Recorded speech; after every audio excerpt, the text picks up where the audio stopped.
And at this time, ladies and gentlemen, please help me give a warm welcome to Missouri's 55th governor, Governor Jay Nixon.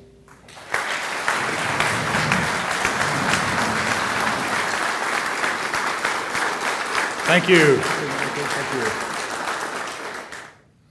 Missouri's healthy and abundant wildlife has spurred a renewed interest in our treasured outdoor traditions and inspired a whole new generation of sportsmen and women. It is the result of a deliberate, thoughtful stewardship by generations of Missourians, united in the belief that the privilege we've been given to share in the blessing of God's creation also comes with a solemn responsibility to leave this place better than we found it.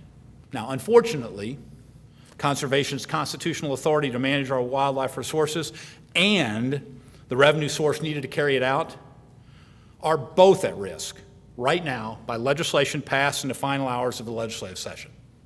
And earlier this morning, I vetoed Senate Bill 506 and House Bill 1326.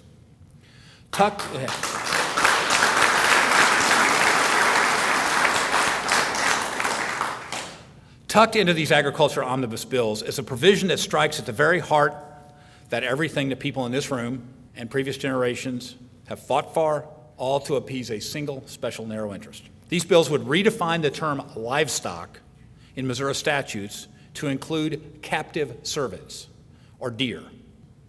The inclusion of this language in each of these massive bills would fundamentally transform our approach to conservation in this state and undermine the progress the people in this room have worked so hard to build.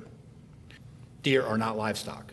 And shifting that responsibility to the Department of Agriculture, these bills would violate our state's constitution and reverse the hard-fought progress we have made. But it's not just about lost revenues. It's the way these bills would thwart the effective efforts currently underway to protect Missouri's deer herd from chronic wasting disease.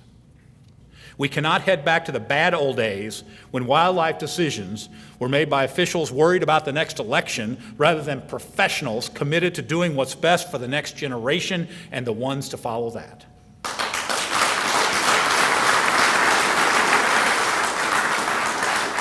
So on behalf of our children and our grandchildren and all Missourians for generations to come, quite simply, we will fight back, and with your help, we will win.